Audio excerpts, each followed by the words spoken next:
Kang Deddy Mulyadi ditipu anak buahnya sendiri soal kasus tambang yang ada di Parung Panjang. Waduh, siapa yang berani nyogok anak buah Kang Deddy Mulyadi ini, kawan-kawan? Sampai Kang Deddy Mulyadi ditipu oleh anak buahnya, kawan-kawan. Waduh, siapa kira-kira nih yang menyogok anak buah Kang Deddy Mulyadi sehingga dia berani menipu Kang Deddy Mulyadi, kawan-kawan? Bagaimana langkah Kang Deddy Mulyadi untuk orang ini, untuk anak buah ini, kawan-kawan? Pasti kawan-kawan tahulah bagaimana tindakan Kang Deddy Mulyadi ya. Nah, di sini saya mendapatkan berita dari jawapos.com. Ketika anak buah Deddy Mulyadi memperkecil data orang yang meninggal di Parung Panjang, kawan-kawan. Nah, berarti kan itu menipu ya, kawan-kawan. Berbohong kepada Kang Deddy Mulyadi lah, kurang lebihnya seperti itu. Tetapi sebelum saya bacakan berita ini, kawan-kawan, Kang Deddy Mulyadi baru-baru ini memposting di TikTok mengenai kasus, ada kaitannya dengan kasus Parung Panjang juga, kawan-kawan. Nah, di sini tertulis wanted Junaidi Adiputra ya. Nah, sebelum saya bacakan, saya akan tampilkan ini. Kasus menyampaikan berita bohong harus mempertanggungjawab atas pernyataan pernyataan yang dia sampaikan tentang jumlah langka korban jiwa di Parung Panjang 213 orang selama 7 tahun sampai tahun 2025, pasal 28 UU ITE 2024 dan pasal 390 KUHP tentang berita bohong atau hoax. Saya nggak tahu nih, Junaidi Adiputra ini apakah anak buah Kang Deddy Mulyadi atau orang lain, atau masih ada kaitannya dengan anak buah Kang Deddy Mulyadi, kawan-kawan. Tetapi sebelum saya membacakan beritanya, coba kita saksikan bersama-sama bagaimana tanggapan Kang Deddy Mulyadi ini. Kalau kita tahu tanggapan Deddy Mulyadi bagaimana, pasti tahu bagaimana tanggapan Kang Deddy Mulyadi terhadap anak buahnya, kawan-kawan. Saksikan.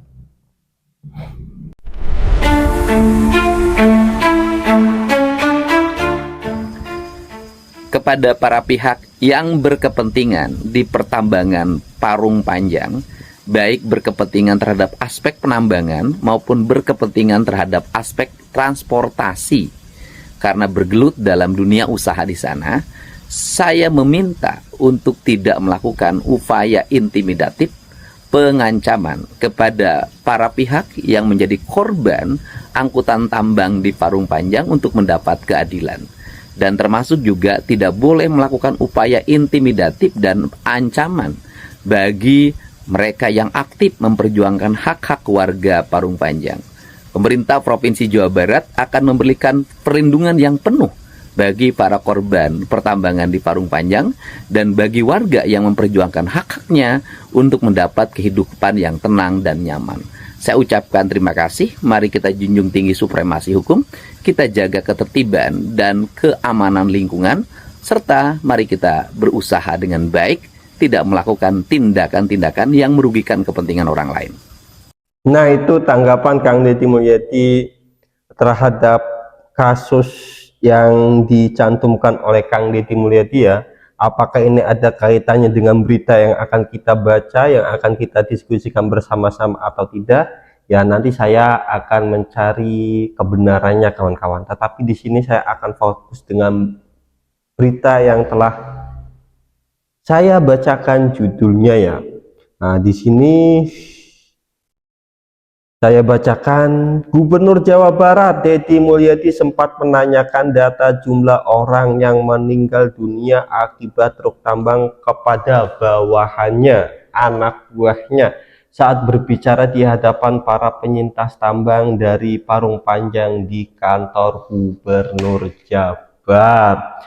Deddy Mulyadi awalnya menyebutkan angka ratusan orang yang meninggal dunia akibat ulah truk tambang di Parung Panjang dalam beberapa tahun belakang. Namun anak buahnya justru memberikan data yang kecil terkait jumlah kematian orang akibat digilas oleh truk tambang. Angka yang diungkap anak buah Deddy Mulyadi itu tentu saja berbeda dengan data yang dirilis Aliansi Gerakan Jalur Tambang, disingkat AGJT. Menurut AGJT, angka kematian dalam 7 tahun belakang akibat truk tambang di Parung Panjang mencapai 213 orang. Mengapa sih anak buah Kang Deddy Mulyadi ini berbohong atau menipu Kang Deddy Mulyadi? Siapa yang berani bayar anak buahnya ini, kawan-kawan? Saya tidak tahu ya. Mungkin dia itu salah menaksirkan jumlah. Ya mungkin dia itu dibayar oleh orang, ya kan? Yang namanya berita kayak seperti semodel ini nggak ada kepastian, kawan-kawan. Oleh karena itu ya mungkin anak buah Kang Deddy Mulyadi itu salah menulis gara-gara tidak fokus, kawan-kawan. Mungkin dibayar oleh oknum yang menolak kebijakan Kang Deddy Mulyadi, kawan-kawan. Siapa oknum yang menolak kebijakan Kang Deddy Mulyadi? Kita telah membahas bersama-sama ya, kawan-kawan. Ketua AGJT Kabupaten Bogor, Junaidi Adi Putra menegaskan, kecelakaan akan terus terjadi selama tidak ada solusi konkret dari pemerintahan untuk menyelesaikan permasalahan tambang di Parung Panjang dan sekitarnya. Peristiwa seperti ini akan terus terjadi selama pokok persoalannya tidak diselesaikan oleh pemerintahan, baik pusat, provinsi maupun kabupaten telah abai terhadap keselamatan masyarakat, kata Junaidi dalam keterangannya. Nah, pokok permasalahannya apa? Pokok permasalahannya adalah truk-truk tambang yang ada di Parung Panjang. Bagaimana cara mengatasinya? Penutupannya apakah hanya ditutup sementara? Kalau ditutup sementara oleh pihak Pemprov Jabar, maka kejadian tersebut memiliki potensi akan berulang kali. Nah, nanti kita lihat bagaimana ke depannya nih Kang Deddy Mulyadi sebagai Gubernur Jawa Barat. Apakah ketika tambang yang ada di Parung Panjang itu dibuka kembali setelah jalan-jalan di Parung Panjang itu bagus, diperbaiki, apakah akan beraktivitas seperti sebelumnya atau akan dibangun jalan khusus truk-truk tambang gitu loh. Nah, pada tahun 2000 berapalah sebelum Kang Deddy Mulyadi sempat terjadi desah-desu bahwa nanti di Parung Panjang itu akan dibuat jalan khusus truk tambang dan sudah diletakkan batu pertamanya oleh pemerintahan, kawan-kawan. Dan saya telah membuat video mengenai ini ya barusan, kawan-kawan, tinggal lihat aja lah beberapa jam yang lalu. Nah, kalau misalkan ini dilanjutkan nih jalan-jalan khusus truk tambang, maka tragedi yang telah terjadi tidak akan terjadi lagi ke depannya karena ada truk khusus tambang. Ya kalau misalkan ditutup sementara kemudian dibuka setelah jalan-jalan diperbaiki, ya maka kemungkinan akan terjadi apa yang telah terjadi, yaitu tragedi kemanusiaan yang berulang kali. Ada kecelakaan, ada debu di mana-mana, orang beraktivitas susah, anak-anak ingin ke sekolah susah, para orang tua yang pengen kerja untuk membiayai keluarganya susah, banyak kesusahannya, kawan-kawan. Tetapi yang lebih penting adalah nyawanya, karena nyawa lebih penting daripada pekerjaan. Nah, itu alasan mengapa Kang Deddy Mulyadi menutup sementara tambang yang ada di Parung Panjang. Imbasnya di wilayah-wilayah terdekat, wilayah yang dekat dengan Parung Panjang, kawan-kawan, kayak Banten, Bojonegara, Serang, itu terkena imbas akibat truk tambang yang ada di Parung Panjang aktivitasnya dihentikan sementara oleh Kang Deddy Mulyadi. Akhirnya di Banten, di Cilegon, Bojonegara itu Serang, ya truk-truk tambang yang asalnya di Parung Panjang pindah ke situ. Ya banyak orang yang khawatir lah, banyak laporan melalui sosial media. Saya sering melihat di berita Cilegon online atau berita Serang online atau berita Banten di Instagram, kawan-kawan. saya sering melihat laporan-laporan warga-warga Banten mengenai aktivitas truk-truk tambang yang meresahkan kawan-kawan. Bahkan sangat panjang sekali. Pokoknya panjang lah kawan-kawan. Oke, baca. Mana itu?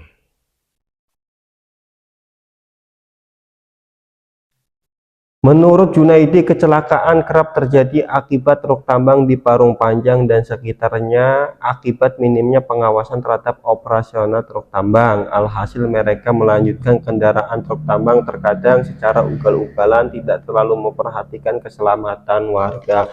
Kalau ini sih kata Ketua AGJT, permasalahan pokoknya itu adalah minimnya pengawasan terhadap operasional truk tambang kawan-kawan. Ya, tapi solusi yang lebih amannya itu lanjutkan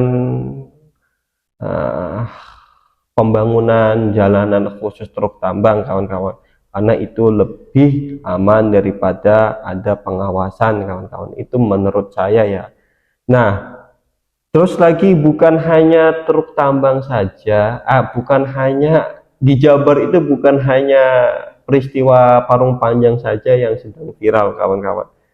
Program Sapoe Saribu pun viral sekali kawan-kawan. Makanya ada wartawan yang bertanya ke Menkyu Purbaya, Menteri Keuangan Republik Indonesia, soal program Sapoe Saribu ala Kang Deddy Mulyadi ya. Akhirnya wartawan itu dikritik oleh Kang Deddy Mulyadi dan suruh datang ke Lembur Pakuan atau di Jawa Barat agar tahu bagaimana keadaannya kawan-kawan. Dan ada lagi 2 anggota DPR, yaitu DPRD Jabar dan DPRI, mengkritik kebijakan Kang Deddy Mulyadi. Kalau DPRD Jabar mengatakan bahwa kebijakan program Sapoe Saribu ini memiliki kemungkinan pungli. Mengapa beliau mengatakan seperti itu? Karena salah info. Padahal ada surat edaran yang tertera bahwa Sapoe Saribu itu adalah bentuknya ajakan, tetapi dipahami oleh anggota DPRD Jabar sebagai kewajiban. Kurang lebihnya seperti itulah. Dan saya telah membahas mengenai ini. Terus lagi ada Ketua Komisi 2 DPRI kawan-kawan, kalau nggak salah Ketua Komisi 2 ya. Dia intinya sih dia itu mengkritik ini harus dikaji ulang kawan-kawan. Bukan hanya pejabat saja, warga Jawa Barat pun ramai-ramai membahas Sapoe Saribu ini. Dan kalau kita amati baik-baik, ternyata bukan tidak setuju kawan-kawan, tetapi khawatir adanya haji mumpung kawan-kawan. Dan Kang Deddy Mulyadi sudah membahas mengenai Sapoe Saribu itu akan dikelola oleh siapa, dan saya telah membuat videonya beberapa jam yang lalu, tinggal lihat saja bagaimana videonya ya kawan-kawan. Nah, terus di sini mana itu ada Kang Deddy Mulyadi kemarin itu meresmikan aplikasi Cari Gawe kawan-kawan. Nah, di sini ada videonya Kang Deddy Mulyadi bersama warga Indramayu. Kalau nggak salah di Indramayu itu kawan-kawannya. Coba kita saksikan bersama-sama bagaimana videonya. Ini saya di Indramayu nih. Ini para pencari kerja. Sudah ngakses ke data yang nyari gawe sudah? Sudah. Ngelamarnya kemana? PT apa? PT Sunbright Lestari. PT Sunbright Lestari. Sunbright Lestari. Produksinya apa? Sepatu. Siap kerja? Mau taat aturan kerjanya enggak? Nah, hari ini peluncuran Nyari Gawe jadi sistem layanan rekrutmen tenaga kerja berbasis digital.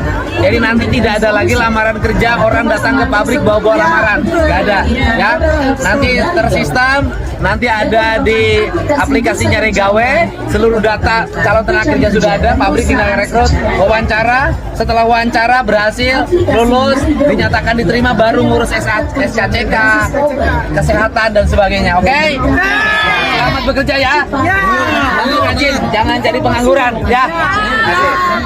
Itu saja yang dapat saya sampaikan. Kurang lebihnya mohon maaf. Jangan lupa like, comment, share, and subscribe. Saya Taufik Ahsan pamit mengundurkan diri dan terima kasih.